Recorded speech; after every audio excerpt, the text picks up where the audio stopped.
Un cordial saludo, queridos hermanos. Qué placer saludarles una vez más en el estudio de la lección de la escuela sabática. Tenemos la dicha, tenemos el privilegio de parte de Dios de contar con vida y con la oportunidad de poder dirigirnos hacia cada uno de vosotros. En esta ocasión estará vuestro servidor Luis Argueta en compañía del pastor Enrique Ramos. Bienvenido, pastor. Muchas gracias, hermano Luis, por la invitación. Para mí es un honor poder colaborar con la Escuela Sabática en este programa. Así es un placer para nosotros poder compartir con ustedes y también poder colaborar con la obra de la proclamación del Evangelio a través de la lección de la escuela sabática. Vamos a orar para pedirle dirección a nuestro Dios. Padre de amor, bondad y misericordia, te agradecemos por la vida, te agradecemos por los cuidados y queremos suplicarte en este momento que vamos a estudiar la lección, que pueda ser para nuestro beneficio espiritual, que los conceptos queden claros en nuestra mente y que podamos sacar el mayor provecho para poder aplicarlo a nuestra vida y así poder ser presentados obedientes delante de tu presencia. Bendice, cuida y guarda a todos los que apartan el tiempo para estudiar con nosotros esta lección y que pueda ser cada día ese anhelo de buscar más de tu palabra. Todo lo pedimos en el nombre de Jesús. Amén. Luego de haber presentado nuestra súplica delante de Dios a través de la oración, vamos a pasar al estudio de la lección correspondiente para esta ocasión. Es una lección bastante bonita, muy interesante y que enfoca una cualidad que nosotros debemos desarrollar en relación a Dios. El título es Confianza en Dios. Quiero leer la nota de introducción para poder tener un concepto de la base general que vamos a estudiar en esta ocasión. Profetas y Reyes, página 129, dice lo siguiente: el abatimiento puede hacer vacilar la fe más heroica y debilitar la voluntad más firme, pero Dios comprende y sigue manifestando compasión y amor. Lee los motivos y los propósitos del corazón. Aguardar con paciencia, confiar cuando todo parece sombrío, es la lección que necesitan aprender los dirigentes de la obra de Dios. El cielo no los desamparará en el día de su adversidad. No hay nada que parezca más impotente que la persona que siente su insignificancia y confía plenamente en Dios, y en realidad no hay nada que sea más invencible. Vamos a tener el estudio de las preguntas, que son preguntas muy llamativas y bastante edificativas para nuestra vida. Cristo como siervo de Dios es el primer subtítulo que tenemos. Pastor Enrique, la primera pregunta nos dice: ¿qué declaró Isaías acerca del consuelo de Dios a su pueblo por medio de su siervo? ¿Y cómo sucedería y qué le caracterizaría? Muy bien, hermano Luis, qué importante es poder analizar esta declaración que presenta el profeta Isaías. Isaías habla bastante acerca de la obra de Jesús y, y hay muchas profecías mesiánicas de su obra, cómo le iba a realizar. Y en este caso se presenta en el capítulo 40, el versículo del 1 en adelante, cuando dice: consolaos, consolaos pueblo mío, dice vuestro Dios. Hablad al corazón de Jerusalén, decile a voces que su tiempo es ya cumplido, que su pecado es perdonado. Así que ahí hay un consuelo. Recordemos que anteriormente a esta época habían reyes que eran desobedientes a Dios, pero en este caso ya había un rey diferente, que era Ezequías. Ezequías fue un rey que hizo reformas, ¿verdad?, en el pueblo. Hizo muchas mejorías en la parte espiritual, cómo el pueblo debía adorar a Dios. Quitó todos los ídolos que habían, hasta la serpiente de bronce que Moisés había levantado, la destruyó porque el pueblo ya le quemaba incienso y era un símbolo de adoración. Así que en este momento, ¿verdad?, nos damos cuenta de que hay un consuelo. La declaración de Isaías acerca del consuelo de Dios a través de su siervo, ¿verdad?, que es Cristo como siervo de Dios. Cristo traía un consuelo al pueblo cuando dice: consolaos y consolaos. El llamado era hablar, ¿verdad?, al corazón de Jerusalén y decirles que su tiempo es ya cumplido, ¿verdad?, y que su pecado ha sido, ¿verdad?, perdonado. Así que, hermanos, ¿qué más consuelo que este? Un consuelo de mucha importancia, porque como el rey David, en un momento cuando no había sido perdonado, Él mismo sentía la aflicción, ¿verdad? Sentía la angustia del pecado y hasta que él sintió el perdón de Dios, él sintió un gran alivio. Así pasó en este caso, ¿verdad? Con el pueblo. Isaías declara, ¿verdad? Siendo inspirado por Dios, que Dios ahora ya había perdonado también al pueblo todas sus faltas y sus pecados. Ahora también dice, ¿verdad? La pregunta, ¿cómo sucedería? Bueno, lo que dice siempre la cita del libro de Isaías, cuando dice, preparad camino a Jehová, enderezad calzada en la soledad a nuestro Dios. Todo valle sea alzado y bájese de todo monte y collado, y lo torcido se enderece y lo áspero se allane. Hermano Luis, ¿verdad? Es interesante ver que a una nota hace la aclaración que cuando en tiempos antiguos, ¿verdad? No habían carreteras como las que hoy conocemos, sino que eran caminos y si iba a pasar un rey, ellos mandaban a siervos adelante del rey para que prepararan el camino. Se veían baches, ¿verdad? Tenían que reparar, se veían montes, tenían que bajar, a manera de que el rey pasara de una forma más cómoda por esa carretera que ellos mismos habían preparado. Entonces, de la misma manera, se habla de profecías mesiánicas, ¿verdad? Que alguien iba a preparar el camino de Jesús. Pero en este caso, lo que declara, ¿verdad? La palabra de Dios, ¿cómo iba a suceder? Como una preparación. Sabemos nosotros que Juan el Bautista cumplió, ¿verdad? La preparación del camino para Jesús. Y en este caso también Dios quería, ¿verdad? Que el pueblo hiciera una preparación en su corazón, ¿verdad? En su vida.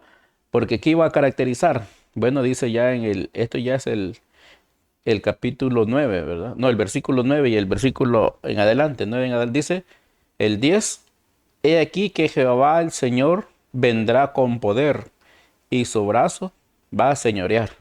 Así que de esa forma, ¿qué es lo que va a caracterizar? Que vendrá, dice, con poder y con señorío, ¿verdad? Sobre las naciones. Así que son profecías mesiánicas, ¿verdad? Que se relatan en Isaías, también que nosotros debemos de entender cómo Dios está obrando, ¿verdad? Ya estaba revelado todo lo que tenía, ¿verdad? Preparado para su pueblo. Así es, pastor. Concluimos con la respuesta entonces general de la pregunta: ¿qué declaró Isaías acerca del consuelo de Dios a su pueblo por medio de su siervo? Declaró que había sido perdonado su pecado. ¿Y cómo sucedería? Pues sucedería con una preparación, una antelación. ¿Y qué le caracterizaría? Que vendría con poder y con señorío. La pregunta número 2 dice de la siguiente manera: Isaías profetiza sobre un siervo escogido por Dios. Ahora la pregunta es, ¿cómo se describe su misión? Aquí hablamos de la obra. Ya en la pregunta anterior veíamos que ese siervo, su misión específica sería que el pueblo fuera perdonado. Pero en este caso vamos a ver cómo es que se iba a designar cada una de las partes que él iba a cumplir. De acuerdo a Isaías capítulo 42, nos da una descripción. Primero se menciona la ayuda de Dios, cómo Dios iba a estar siempre con él.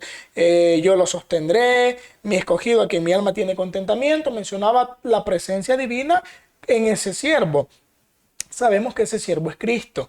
Y la obra de él se describe de la siguiente manera: él traerá justicia a las naciones, no gritará ni alzará su voz, ni la hará oír en las calles, no quebrará la cana cascada, ni apagará el pábilo que humeare. Por medio de la verdad traerá justicia, no se cansará ni desmayará, hasta que establezca en la tierra justicia, y las costas esperarán su ley. Fíjense qué interesante, queridos hermanos, cómo nos describe la misión que iba a realizar este siervo. Ya dijimos, este siervo es Cristo.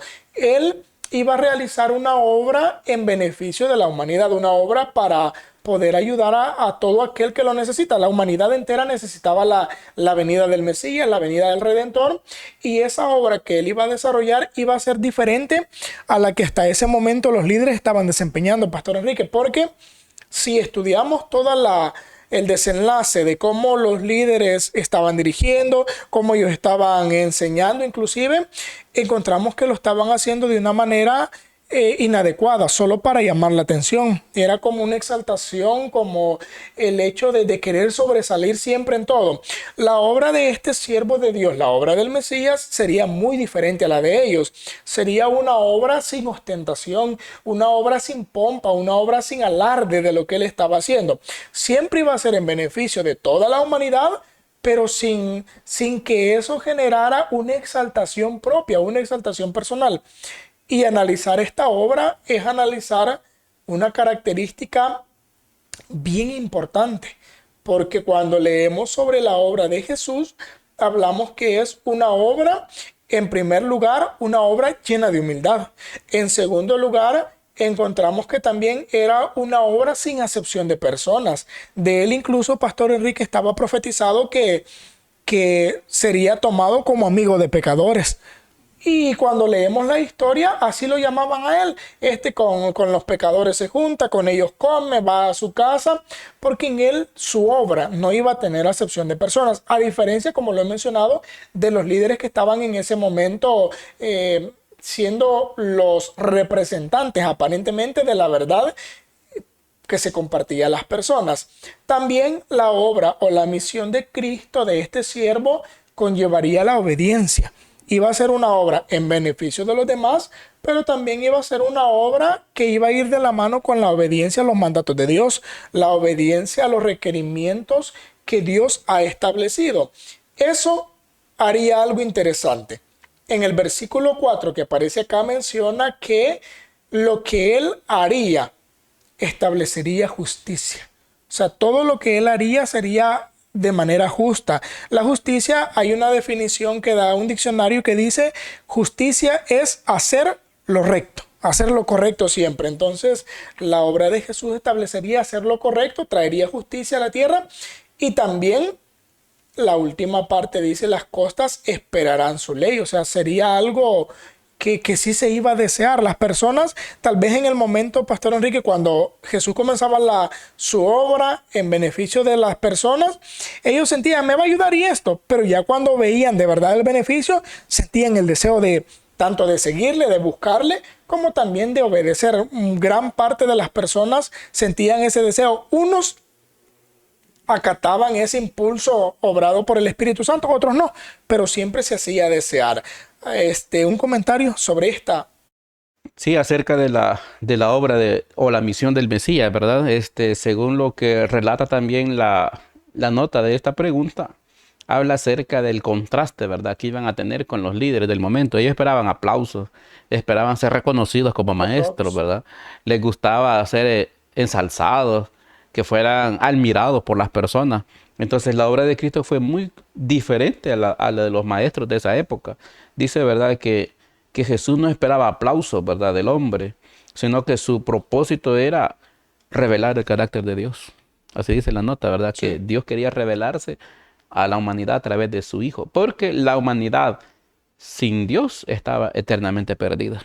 Así que él traía una misión de llevar el evangelio a lo que aquellos maestros despreciaban, porque ellos tenían la creencia que porque estaban enfermos eran por ser pecadores, y Jesús fue a ellos, ¿verdad? A los enfermos, a los despreciados, ¿verdad?, por los líderes. Jesús llegó a todo, ¿verdad?, todo el corazón, porque venía a revelar. Aún dice aquí que hasta en las islas, dice la nota, iban a esperar de su ley, porque él vino a dar un ejemplo, cómo obedecer la ley y a demostrar el carácter de Dios, el amor que Dios tiene por la humanidad.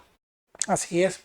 El libro Profetas y Reyes, página 511, dice: en su vida no iban a presenciar disputas ruidosas, adoración ostentosa, ni actos destinados a obtener aplausos. O sea, era una obra, como ya lo mencionamos, muy diferente a la que estaban ya acostumbrados en ese momento a presenciar. Concluimos con la respuesta: cómo se describe su misión, o la misión de Cristo. Se describe como una obra sin pompa, sin acepción de personas y en obediencia a la ley de Dios.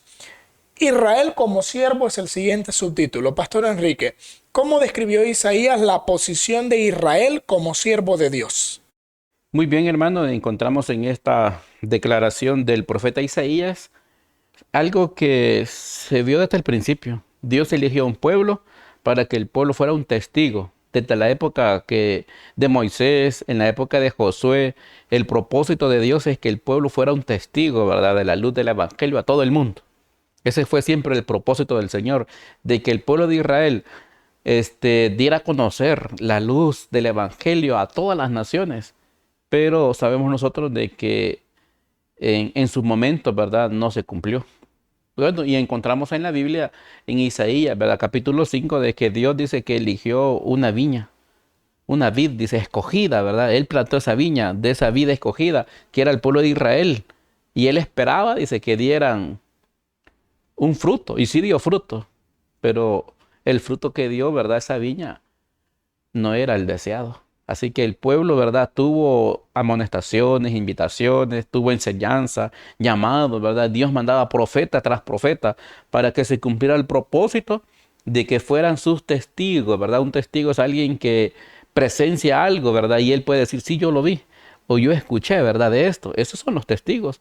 Así que el propósito, o cómo lo describe la posición, como un testigo. Ahora, en la época de Jesús, también fue el mismo propósito, que los que escucharon, ¿verdad?, las obras de Jesús fueran testigos. Los mismos discípulos decían, nosotros somos testigos de lo que hemos visto, y de lo que hemos visto, de eso hablamos, ¿verdad? Así que los mismos discípulos eran testigos. Ahora, para nuestra época, también es nuestro deber hablar de lo que conocemos, de lo que presenciamos, ¿verdad?, de la obra que Dios puede hacer también en nuestros corazones. En la nota dice que las expresiones, esa expresión de mi siervo Israel, el siervo de Jehová, se refiere a cualquiera que el Señor elija y designe para realizar cierto trabajo. Los convierte en ministros de su voluntad, aunque algunos que son elegidos sean tan ignorantes de su voluntad como era el rey Nabucodonosor. Dios trabajará por los miembros de su pueblo que se someten a la obra del Espíritu Santo. Así que Dios elige, ¿verdad?, al siervo, pero Él sabe cómo lo va a preparar. El rey Nabucodonosor pues era ignorante de la voluntad de Dios, pero Dios lo utilizó para cumplir un propósito. Pero cuando este hombre murió, había reconocido a Dios como el verdadero Dios. Así que también, ¿verdad?, cualquiera, aún de los miembros, pero que se someten a la obra del Espíritu Santo, Dios nos puede utilizar como sus testigos para dar a conocer este evangelio a todas las personas que lo necesitan. Qué importante es comprender entonces, Pastor Enrique, que no solo basta la obra que hizo Jesús, porque al inicio nos menciona la obra del siervo de Dios como la obra de Jesús, lo que él iba a realizar, pero ahora también se presenta la obra que ya nos toca a nosotros, la obra que le toca al ser humano. También la Biblia lo demarca, no solo siervo a Jesús, sino también siervos a todo aquel que menciona la nota, lo que usted leía, que ha sido elegido por Dios para cumplir una misión. Entonces es importante recordar eso. Conclusión de la pregunta. ¿Cómo describió Isaías la posición de Israel como siervo de Dios? La describió como sus testigos. Pregunta número 4. ¿Qué promesa específica hizo Dios a Israel como su siervo? Ahora viene la promesa que Dios da a su pueblo.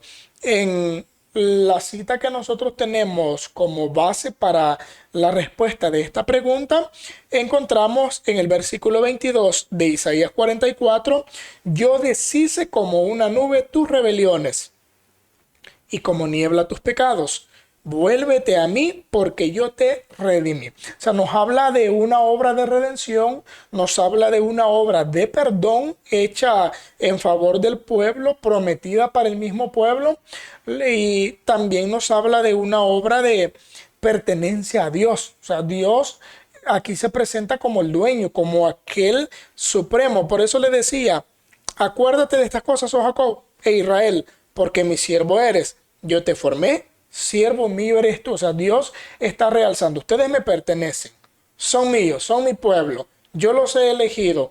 Y ahora viene la promesa. Como son mi pueblo, yo haré esto. Y allí mencionaba el perdón de los pecados. Ahí mencionaba la obra de redención. Y finaliza esta parte de los versículos diciendo, porque Jehová redimió a Jacob y en Israel será glorificado. O sea, habla una obra de redención y al final también habla de una obra de glorificación que trasciende mucho más allá del pueblo específico en el que estaba en este momento. Porque la obra de la glorificación, hermano Enrique, abarca una promesa para todo ser humano que se prepare.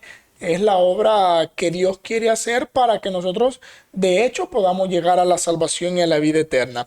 Hay un comentario de esta parte, Pastor Sí, Enrique. hermano. Es interesante ver que el mensaje, ¿verdad?, del profeta Isaías y de todos los profetas era llevar consuelo, ¿verdad?, y aliento al pueblo. Así que esa era una de las promesas específicas. Pero para llevar ese consuelo, pues el pueblo tenía también que poner de su parte. Porque dice la cita bíblica que estamos estudiando de Isaías 44, dice, vuélvete a mí, porque yo te redimí. Esa expresión, ¿verdad? Yo te redimí, Dios lo toma a Israel como su pertenencia. Ahora también cada uno de nosotros, Dios nos ha redimido a través de la sangre, ¿verdad?, de Jesús, a través, ¿verdad?, del precio que tuvo que pagar para redimir nuestra vida y poder comprar nuestra salvación a través de sangre, ¿verdad? Así que, pero el consejo, Dios ya lo hizo, ya compró nuestra salvación, pero ahora nosotros tenemos que poner nuestra parte cuando se dice la cita, vuélvete a mí. Tenemos que poner también, ¿verdad?, nuestra obra en querer obedecer, porque Dios no nos va a obligar. Dios nos trae los mensajes de consuelo y de aliento, pero también tenemos que tomar una decisión de ir completamente, ¿verdad?, a Jesús, para que se cumpla, ¿verdad?, la voluntad del Señor y esa promesa sea también una realidad para nuestra vida. Así es. Concluimos con la respuesta. ¿Qué promesa específica hizo Dios a Israel como su siervo? Ya vimos como su siervo e indica que le pertenecemos y la promesa fue la promesa del perdón y la redención. Pregunta número 5 lleva también otro subtítulo, Ciro como siervo. Ahora enfocamos a un personaje específico, Pastor Enrique Ramos. ¿Cómo describe Isaías la posición de Ciro como siervo de Dios? Bueno, hay una declaración muy importante como el profeta vio a Ciro. Claro, era una profecía para un instrumento de Dios que ni siquiera había nacido en ese momento. Esta era una profecía que se iba a cumplir, según este estudio, se iba a cumplir más de 100 años después. Porque dice, ¿verdad? ¿Qué dice de Ciro, mi pastor? Y cumplirá todo lo que me place. De él diré también a Jerusalén, serás edificada y al templo serás fundado. Hermano, ¿verdad, Luis? Es interesante cómo describe Isaías esa posición, ¿verdad? De un hombre que ni siquiera conocía también quizás la voluntad de Dios, pero Dios lo estaba utilizando como un pastor, ¿verdad? Un pastor, en este caso, es un guía, ¿verdad? Un guía, alguien que lleva al pueblo a hacer una mejora también en su vida. Así que Dios había elegido a este hombre para que él fuera un instrumento de Dios. Según la declaración de Isaías 44, 28, dice, ¿verdad?, que él iba a hacer todo lo que Dios quisiera, ¿verdad?, que hiciera. Así que Dios en su momento, ¿verdad?, iba a usar a este hombre, aunque en este momento no existía cuando se escribió la profecía. Después vamos a ver los cumplimientos, pero sí lo estaba describiendo como un pastor, ¿verdad? ¿Para qué? Para cumplir los propósitos de Dios, como un instrumento, ¿verdad?, utilizado por Dios. Así que también dice, ¿verdad?, la nota, los judíos tuvieron abundantes evidencias del cumplimiento literal de la profecía de Isaías concerniente al derrocamiento repentino de sus opresores. Así que ya Isaías hablaba de los que podían ser opresores de Israel, cómo Dios los iba a librar, y en este caso también hablaba ya acerca del cumplimiento de esta profecía de Ciro como pastor, ¿verdad?, del Señor. Así es. Todo lo que Dios reveló a su pueblo fue para el beneficio del mismo. Eran señales directas que ellos podían contemplar en su momento cuando se cumplieran y tener la completa seguridad de que de verdad Dios era el que había dado estas cosas. Concluimos con la respuesta. ¿Cómo describe Isaías la posición de Ciro como siervo de Dios? Lo describe como un pastor puesto por Dios para cumplir su propósito. La pregunta número 6 continúa hablando de este personaje y dice, ¿cómo utilizó Dios a Ciro para simbolizar a Jesús? Segunda parte, ¿qué poderosa declaración describió su papel como instrumento divino para ejecutar la voluntad del Señor? Vamos a la primera parte. Cómo Dios utiliza a Ciro, lo dijimos, fue una profecía dada en relación a él incluso antes de que naciera, pero utilizó la profecía dada en relación a este personaje para compararlo o para describir también la obra de Jesús. O mencionamos las dos cosas. Ciro iba a ser un instrumento de Dios. Jesús prácticamente también era un instrumento de Dios para la salvación. Aquí vamos a encontrar algunas similitudes, Pastor Enrique. Isaías 45, versículo 1 al 7 nos da ciertas cualidades que iban a tener en comparación. Sabemos que sí iban a haber muchas diferencias, pero habían cosas que sí tenían en común. Así dice Jehová a su ungido. Lo primero que nosotros tenemos como comparación, por eso la pregunta es, ¿cómo utilizó Dios a Ciro para simbolizar a Jesús? Primero, la forma en la que lo llamó. Aquí lo llamó mi ungido, así llamó a Ciro. Y también recordemos que a Jesús se le llamaba mi ungido. O sea, el mismo término que utilizó Dios para describir la obra de Ciro y lo que él iba a hacer, la misma descripción utilizó en relación a Jesús. También menciona que al cual tomé yo por su mano derecha para sujetar naciones delante de él. Aquí encontramos también otra cosa que iba a ser una comparación. Ciro en su momento, Pastor Ramos, de verdad que iba a sujetar naciones. Iban a ser personas que iban a tener un poderío de gobierno, podemos mencionar así, en el que las naciones iban a tener que sujetar a su mandato a través de su mano de poder.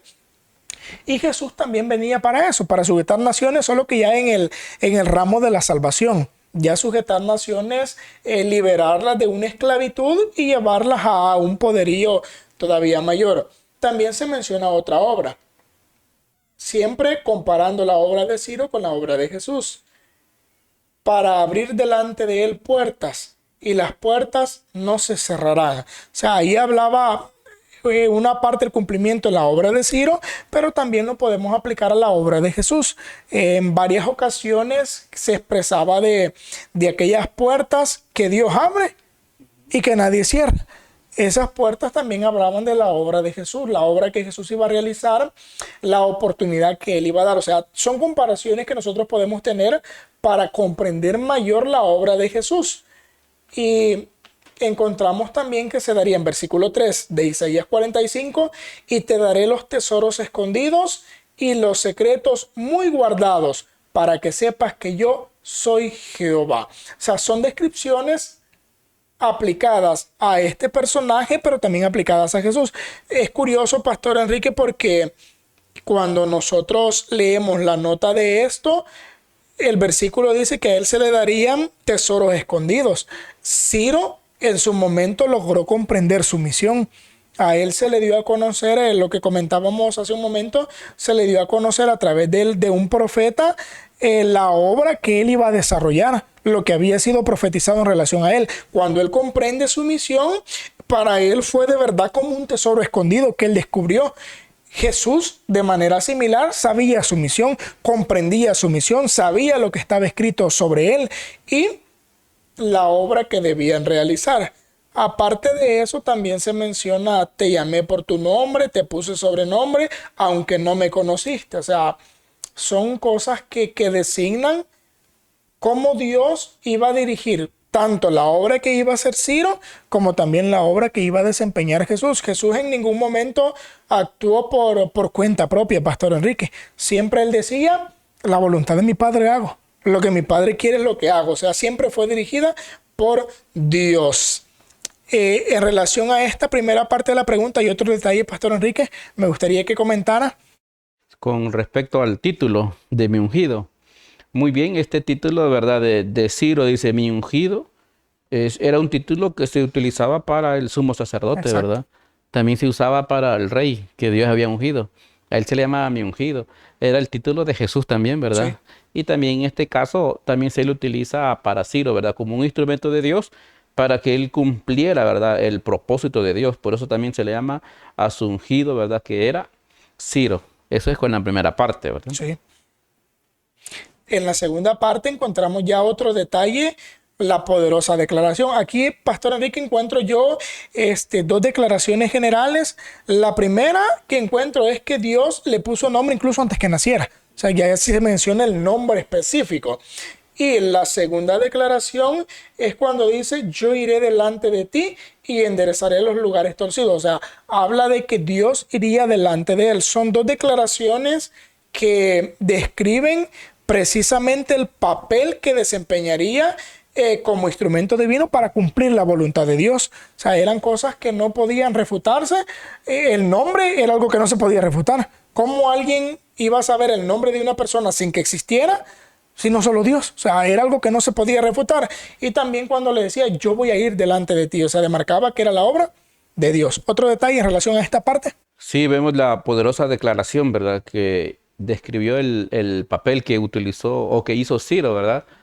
Vemos de que aquí Dios, ¿verdad? Ya lo había elegido porque tenía un propósito con él.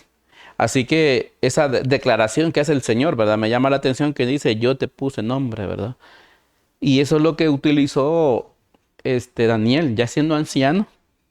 Él ya muy anciano, porque cuando la mano que escribió en la pared, ¿verdad? Con el rey Belsasar, dice un comentario, ¿verdad? Del gran plan de Dios, que era Daniel aproximadamente de unos 87 años. ¿Ves? Y aquí, cuando Ciro toma el poder, habían pasado otros 2 años más. Así que Daniel andaba cerca de 90 años. Y Daniel fue el que le mostró a Ciro que su nombre ya estaba escrito, ya estaba asignado por Dios, que estaba elegido por Dios y lo llamaba mi pastor y lo llamaba también mi ungido para que pudiera cumplir el propósito del Señor.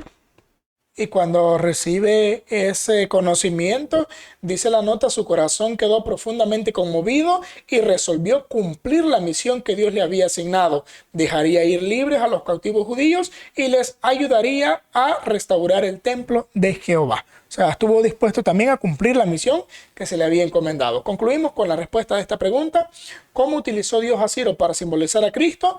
Lo utilizó, lo llamó mi ungido y le dio cualidades similares a la obra de Cristo. Y qué poderosa declaración describió su papel como instrumento divino para ejecutar la voluntad de Dios. La declaración de que Dios ya lo conocía incluso antes de nacer y ya le había puesto nombre, y también la declaración que Dios iría delante de él. Pregunta 7 y conclusión de esta lección. Caída de Babilonia es el subtítulo.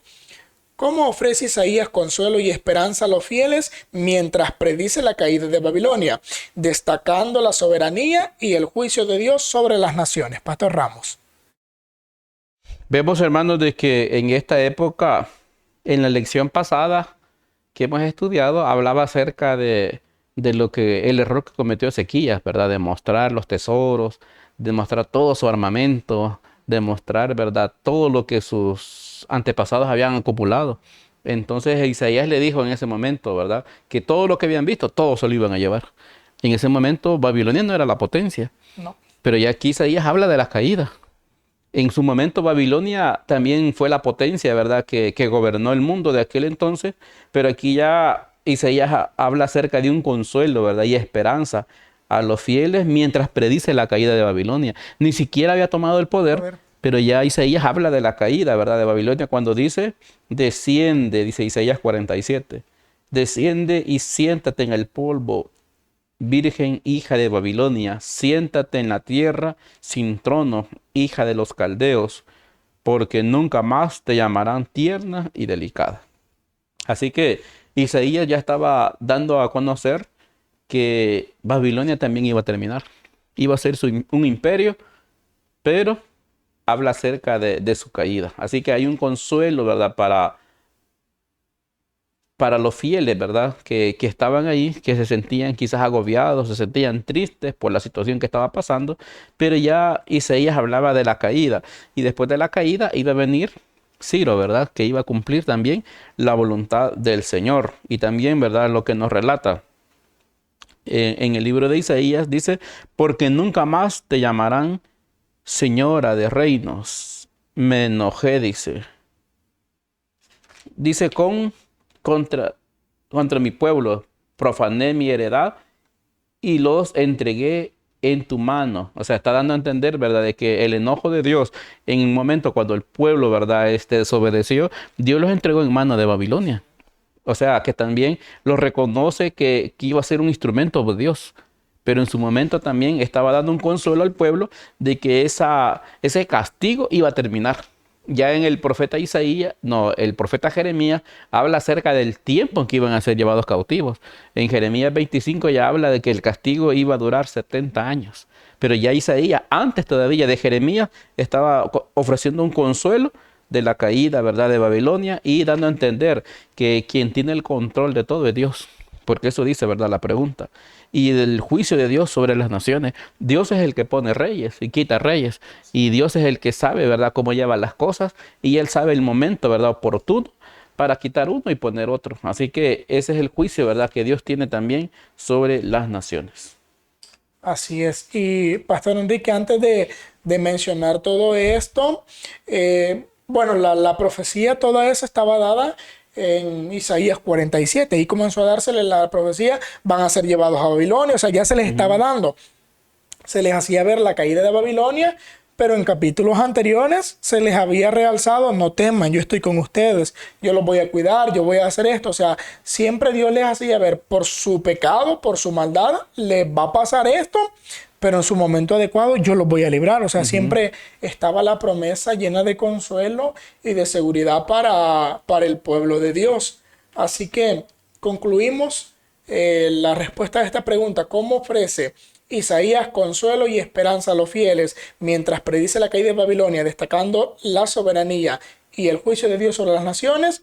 La describe que a pesar de que serían llevados cautivos, serían rescatados y cuidados por Dios. Aparte de eso, también en el juicio de las naciones comprendemos que es Dios el que da la recompensa. A cada nación, a cada persona individualmente, es Dios quien dará la recompensa. El que fue fiel, recompensa buena. El que fue infiel, las del mismo pueblo cuando era infiel, tenían que sufrir las consecuencias de los actos. Así que, hermanos, es así como llegamos a la conclusión de esta lección, esperando que estos ejemplos que hemos visto, tanto del consuelo de Dios a su pueblo, la obra de Dios que se ha hecho en favor de nosotros, también el compromiso que tenemos nosotros. Espero que podamos recordarlo siempre y que nos ayude a tener la completa seguridad de que tenemos una obra que realizar y que esa obra será recompensada si la hacemos fielmente delante de Dios. Vamos a finalizar orando a nuestro Dios. Padre que moras en las alturas de los cielos, agradecemos, Señor, en esta hora por la oportunidad que nos consuele, que nos da, Señor, que nos permite también de meditar en tu palabra. Te suplicamos una bendición, Señor, por este estudio de la escuela sabática. Ayúdanos con tu Espíritu Santo a poder entenderlo. Ayúdanos a comprender, Señor, estas profecías que se encuentran en el libro de Isaías, Señor. Sabemos que son de mucha importancia. Y como dice tu palabra, que todo lo que antes fue escrito, Señor, para nuestra enseñanza. Y que tengamos también un consuelo por el estudio de tu palabra. Te pedimos también una bendición por cada uno de los hermanos y amigos que sintonizan este programa de Escuela Sabática. Que sea de mucha bendición para un crecimiento espiritual. Y perdona, Señor, también todos nuestros pecados. En el nombre de Jesús. Amén. Así llegamos al final del estudio de esta lección, esperando que pueda ser para nuestro beneficio espiritual. Se despide de vosotros vuestro servidor Luis Argueta y también se despide el pastor Enrique Ramos. Así es, amigos, así que el Señor pueda bendecirlos, ¿verdad? Con este estudio que es de mucha importancia y que también pueda ayudarnos, ¿verdad? A seguir adelante, a ser esos fieles que siempre tienen el consuelo del Señor. El Señor les acompañe.